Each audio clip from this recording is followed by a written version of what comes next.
infatuated with like current younger researchers who are just not aware of that this is even of kind of false video? Yeah, I mean, say what you want, the alien autopsy has gone into popular culture. Yeah. You know, and there's been exhibits of some of the aliens in Japan, and it's a an accurate reproduction of it. Yeah. And just the other year, in America, they were doing alien autopsy cakes for Halloween. Right. And you cut it open, and of course all the red jam in it is all the goo. Yeah. And there's a chap I had a long discussion with, and he just will not have it that it's a fake. He wants to believe it's real. Right. A friend of mine out in America took me to the crash site. I said, well, it can't be a crash site because there's nothing. It didn't happen. And he took me out into the desert, Roswell, New Mexico. Oh, this is where it happened, Philip. No, it didn't. Because what he chooses to ignore is that Spiros actually went to Roswell, interviewed some people, and hired a local guy to fly him over the area. Right.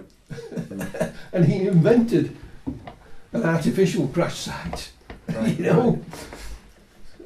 So this was really a well orchestrated and, I guess, to a certain extent, as a private individual, fairly well funded as well, wasn't it? £30,000. Right. So that is actually quite a lot of money to put up front. And I didn't find that out until a lot of years afterwards. But I had a friend who was a special effects artist, and I said to him, "All right, mates rates. If you were going to make this, how much would it cost me?" And he said, £30,000, which turned out to be exactly the amount of money they used. Right. And Spiros, like I said, he was a filmmaker at the time. Yeah. He's also a magician. So it was the perfect fit, and he's got a great sense of humour and sort of devilment, without being nasty. Yeah. That's what magicians are. Yeah. The tricksters, aren't they? There is no such thing as making £5 notes disappear in front of your eyes. It's a trick. I mean, did he read a lot of books and research on alien physiognomy? No, not at all. So he just winged it. He's quite a good artist. Right. Okay. So what he did, he made it. He didn't just say, "I'm going to make this model." He made the story. Right. And he drew a storyboard, fully painted, which I've seen. Right.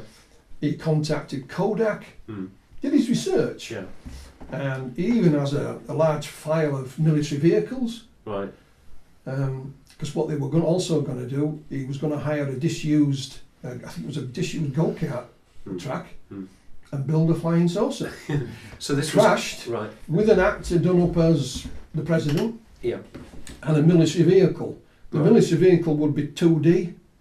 Yeah. So it would look like 3D, but it was only going to be made out of plywood. Okay. And one of the reasons he got all these info on military vehicles, he was going to take the registration off one of them and put it on the back of it. So if you research that registration, it would be authentic. Yeah. And so why didn't they go through with a much more elaborate? Was it to do with costs that they just couldn't? Cost and time. Right. Until he had promised it. Yeah. And they got. They had to deliver something. Yeah, the first one they made was a mess, so the next one they did the next day is the one everybody's seen on TV. Right. Spiros funded that himself, just to get the job done. Yeah. His crew was paid, but he ended up out of pocket. He didn't mind. He just did it for the devilment. Yeah. And there's all kinds of other little stories, in there. Yeah. And he's supposed to be writing his own book. I think, I've read bits of it. I think it'd be great when it comes out. Right. Yeah. He's. So that's okay. I think we'll change tack. Tell me a little bit about your own UFO sightings or your own experiences. Yeah, well, I mentioned the sighting briefly we had on Carlton Moor. The only other one, again, was just lights, but it was July the 23rd, 1984. Finished work at 10 o'clock at night. Yeah. Lovely summer's evening. The sky was still red. Yeah. Where I lived then was at Tingley, and I worked in Morley. And when I came out of the factory where I worked, it was just one long road straight on, with a roundabout in the middle. Yeah. As soon as I got onto the main road, I could see these lights in the sky, and I thought, "What's that? They shouldn't be there." So I took off. I was driving in those days by now. Found a vantage point at Tingley, which is a bus lay-by. Yeah. You can see all of Leeds in the valley below here, right out almost to the airport. There's Middleton over here. And these two lights were hung over Middleton. You didn't have to crank your neck. two lights, pearly white, Yeah. one larger than the other, and stood there, and they just went, gone, poof. Right. I mean, gone. I shot round home, grabbed my camera, I phoned Mark Birdsall and told him, Yeah. shot back out, stood there for another hour, didn't see anything else. Yeah. Went to work the next day, colleagues driving home, sort of similar routes, Yeah. they all saw it. You could not see it. Yeah. We- Yeah. It was and we really got dead obvious. dozens and dozens and dozens of reports across the north of England that night, sort of from Humberside, right the way across, past Leeds, out to the Vale of York, and heading back from whence So it you came. mapped the trajectory, Yeah, basically. yeah. Right. And Mark and I either sent report forms to people or went to interview lots and lots and lots of them. We contacted the Coast Guard, the helicopter base, I mean, you name it, Yeah. and could not figure it out whatsoever. Just out of interest, in terms of your collation of data, have you found that there are regular flight patterns of some of these objects? No, not at all. So, Not at all. from your experience, a lot of these objects are fairly random. Random, haphazard. Right. You know, again, we tried to do some statistics, but the problem with stats is that we haven't got the full details. Yes. It's very So, fragmented, the you data, know, isn't we it? can say we've got 20 reports come from this area, but how many more were made there that never reached us? We really don't know. Yeah. And again, with some of the abduction accounts, I looked at, you know, gender, age, Yeah. location, Yeah. income, Yeah. you know, whatever, and there was no correlations that I could see. Yeah. They were just, they happened to be either, whichever you view it, in the right place at the right time. However, and when I mentioned the landing at, it's one of the things that always puzzled me. When I mentioned the landing at Normanton, Yeah.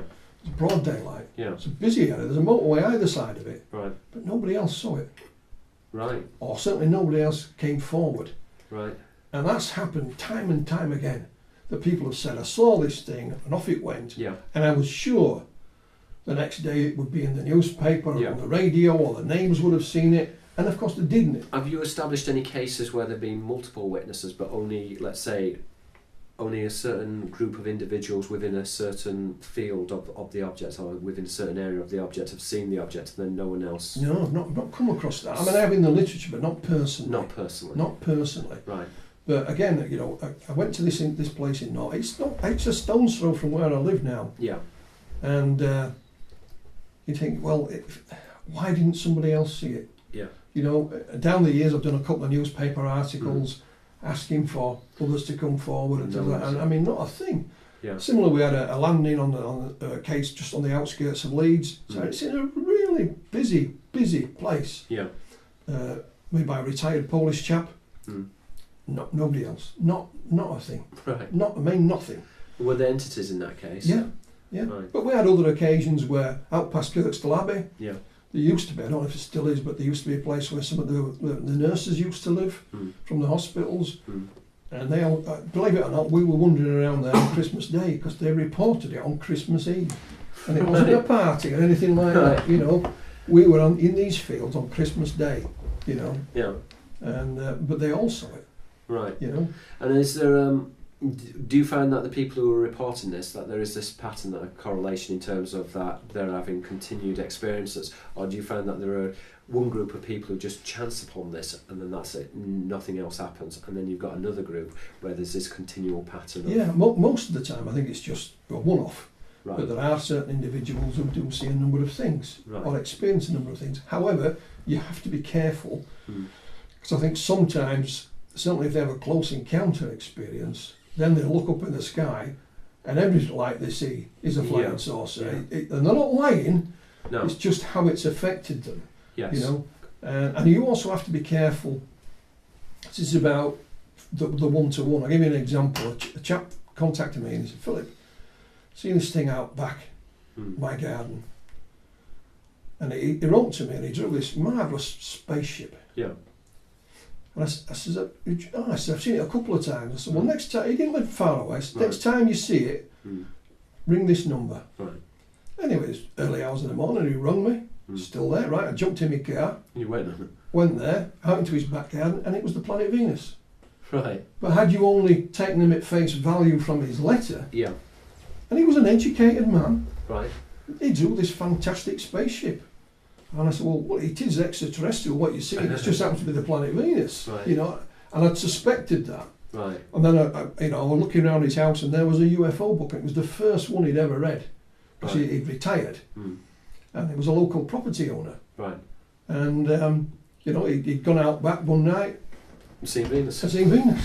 Right. But had you just taken that letter, wow, Yeah. So what you're saying about having to go out and do actual research and meet the people, like you get the researcher who thinks they can learn everything online. You wouldn't have got that otherwise, would you? No, not at all. And, you look at it and you think, oh, great, look what this fella's seen. Yeah. And we did an experiment at one of the conferences in London. Mm. We said, right, I'm going to give everybody a pen, Yeah. piece of paper, and we're going to show you a picture in a moment. And we showed him it, and it was the sort of a Dansky flying saucer. Right. And then we said, right, can you all draw what you've just seen? Yeah. And can you write down how long you thought you viewed it for? Right. And we put it up there, I think it was for 30 seconds. I can't remember the exact time now. Yeah. And then we handed them all in. I said, thank you very much. And then at the end of the evening, we said, look what we got here. Right. And the discrepancies, bits that were added on, Yeah. it was, Yeah. it was So amazing. human memory isn't really that reliable, isn't it? Then this is the problem, isn't it? Because people are filtering their experiences through, let's say, cultural beliefs, religious beliefs, etc. Absolutely, but you see, there are a group of UFO researchers, and again, I don't mean any disrespect, but think, Pierre, because you're a policeman, Yeah. or you're in the military, You're more credible as a you're more witness. credible, but Right. they forget you're a human. But your experience is actually showing quite the opposite. That Well, they're just the same as anybody as else, anyone else. you know. And they say, oh, he's a trained observer. Yeah. Well, there is no such thing as a trained observer. Just out of interest, are there any witnesses that you think make actually quite reliable witnesses? Let's say whether it's children or adolescents or... Yeah, absolutely. I mean, but is there a certain group, a category, a no, certain no, age? it's down to the individual. I mean, I've lectured in high schools, and Right, I usually find the kids ask the most intelligent questions, right. because they don't have a bias by that time, No. But as for witnesses, I was fortunate enough a number of years ago to go to Scotland Mm. and interview Robert Taylor Mm. from what's called the Livingston incident. Right, And a more credible witness you could not wish to meet. right. And the man is as honest, he's sorry no longer Can you with us. just highlight that case just a little bit? Well, he was a forester, Yeah. and he set off to work one morning in his truck, Mm. went to a place called Detmont Woods, Yeah. near Livingston, Yeah. got out of the truck with his dog, Yeah. was walking down the track, and there was a little clearing in the trees, Yeah. and there was this dome-shaped object. He said it had a flange running around it, Right. with these little things up, with little helicopter blades on. Right. And then all of a sudden, two balls came rolling towards him with spikes on it. He likened them to the mines in the Second World War. And they That's were, quite a recurrent yeah, feature. they rolled along the ground to him, and Yeah. he felt this tug on his trousers. There's a strong smell, Was that sulphur. Right. There's a high-pitched whistle, Yeah. and then he was out cold. Right. They literally come around. He tried to drive his truck, Yeah. but that ended up in a ditch. Yeah. Got down back to the town to his wife and told her he'd been attacked. Right. So she phoned the police. Yeah. They came and interviewed him. Mm. They went to the site, and there was a number of tracks there. Yeah. Then they took his trousers and had them forensically examined, Yeah. and so on. And luckily enough, the next day it snowed, so the tracks were preserved in the Right. snow as well. Mm. And he never called it a spaceship. I think he went on TV once and they put words in his mouth calling it a spaceship. What did he call He it? just said, I don't know, Philip. One of the peculiar things about it is that this dome Yeah. at times was transparent, Right. but the transparency moved. So it wasn't all transparent. A bit It's of it almost like a was. cloaking device, Well, perhaps. I'm not saying what it was. All I'm Okay. saying is that this transparency, just on the dome, Yeah. moved. Which would indicate that it was probably, perhaps, unusual in some way. And they've come up with all kinds of suggestions of what he may or may not have seen. Right. One idiot said it was the planet X or whatever. I Right. mean, You see, or he had a seizure or whatever. You see, when I think about folklore, and because one of my particular interests is etymology, which is the study of words and languages, and I know that in terms of the appearance of the devil, for example, that the devil is often associated with whistling, which would interconnect with humming and that type of noise. But also with sulphur as well, in which the devil or demons are supposed to materialise. But if you break down the etymology of sulphur, you actually get the word sylph, which is a Latin word which relates to beings which live in the air. And you also get the word silver, which is grey, because obviously the grey entities are described as silver-like. So in some respects, if you actually go back into the ancient record and you look at the words, there does actually seem to be this consistency which is found within many cases. So I think the Livingston is... The idea of the smell of sulphur can sometimes come from a neurological effect. It doesn't actually mean the chemicals are there in the air. But the thing about it, Livingston, is the police did a thorough investigation. Yeah. You know, and you can... I've got a copy of the report somewhere. Yeah. And that was the interesting thing about it. But he didn't see this object land, did he? No. Were there any entities, or it was just this No, it's just what he saw in the forest? No, he just saw this object with these round spheres that rolled towards him. We've tried down the years to try and find an exact match to this, and we've got a few close shaves, but nothing exact. In the UK or anywhere. And but when you were talking about the witness, you could not meet a more honest man than Robert Taylor. Yeah. You know, and so these balls which rolled towards him, is that what he suspects when he lost consciousness? Yeah, they had spikes on. And they came up the side of him, and he felt a tugging on his trousers. And his trousers were torn. Right.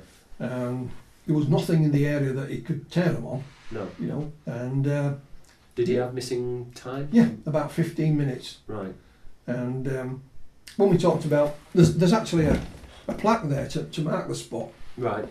I went there with Malcolm Robinson, and there was a picnic table there. This is many years later. Right. And I said to Malcolm, let's get a little brass plaque made, stick it on the side of the table. Right. Anyway, Malcolm contacted the local council. Yeah. We went a stage further and got a big rock there. Great. And I have a plaque on it. Excellent. And it's just one of those things that happen, you know, an off-the-cuff remark. Yeah. And hey presto. Yeah. But he's one of a number of people like that I've met, and I trust. Alan Godfrey's another one. Alan he wouldn't like to have come across Alan as a police officer, I don't think. Yeah, could you explain the particulars of the Godfrey case? Yeah, well, it's the late 1970s, and he's on night patrol. Yeah. On his own. Yeah. He'd been looking for some cows that had gone missing, believe it or not. It'd been raining a bit, and it's shortly before 6 o'clock, I think it was, in the morning. He thought, I'll have one last look, and it's my night shift finished. Yeah. He'd seen a foot patrol officer in the town. Yeah. Was driving up the main road through Todmorden. Yeah. When there was this object blocking the road. Right. I mean, literally blocking his path. Right. He said it was like a children's top-shaped thing. Yeah. A bank of panels across the top, and the bottom was spinning. Yeah. You could see the debris underneath on the road. Yeah. He tried to radio through to the base, couldn't get through, which he said wasn't uncommon. Yeah. So he got out his notebook. Police car stationary, he's drew it. Yeah. Next thing he remembers, several hundred yards further down the road. So he's missing time, presumably. Yeah, so he's no recollection of starting the patrol car. This thing has gone. Right. It had been raining during the night, Yeah. but the road was dry where it had been. Yeah. He got back to the station, he was late. Yeah. Was there any corroborating witness? Unbeknown to him, there were some officers on the moors that Right. night that also reported seeing this bright light, a blue light, as heading towards the town. His police boot was split, and he had a little burn on the instep of his foot. He had no recollection of that. Right. He made a report. They asked him to report it officially. Yeah.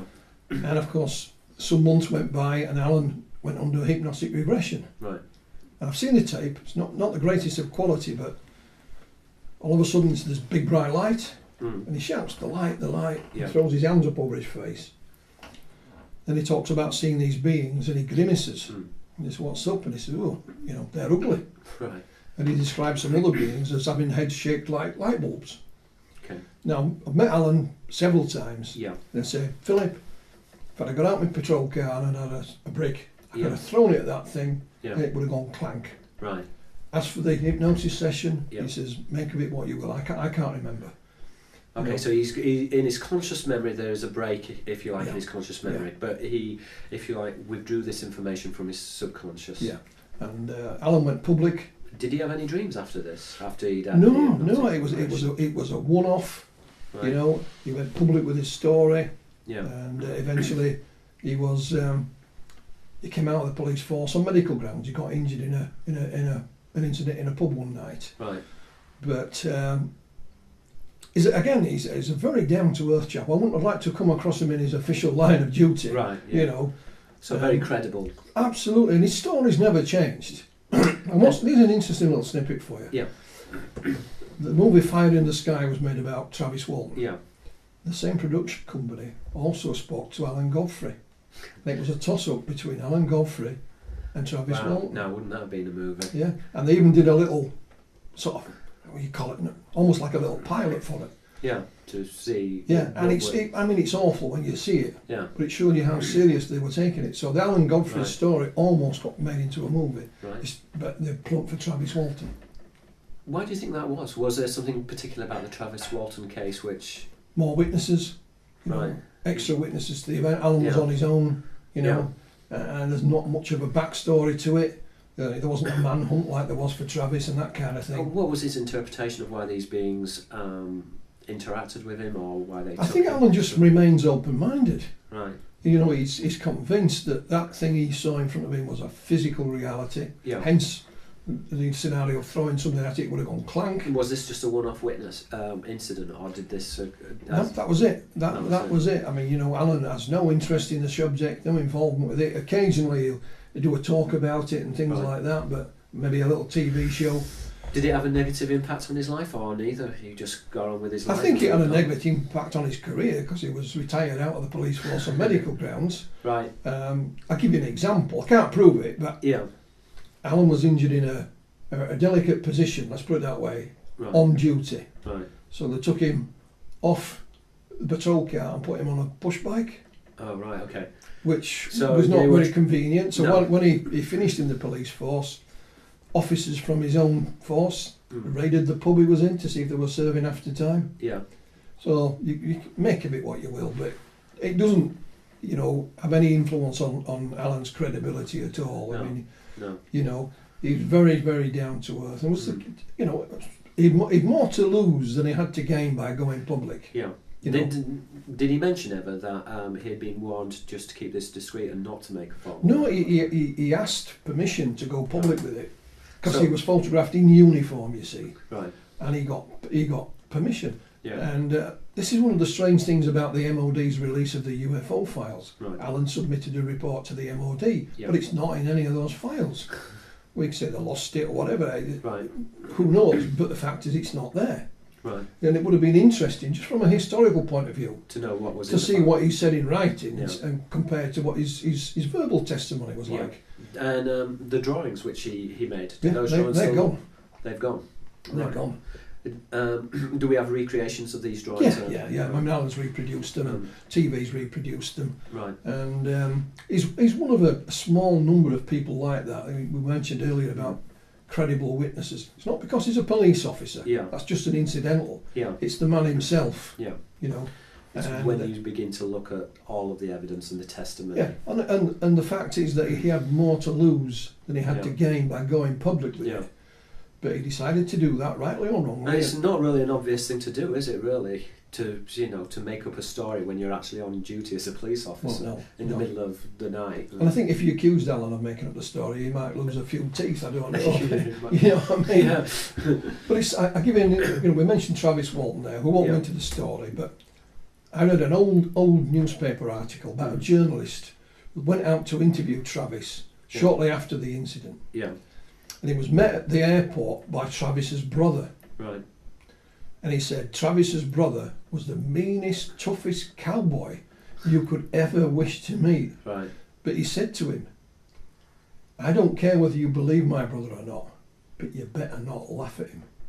Right. You know?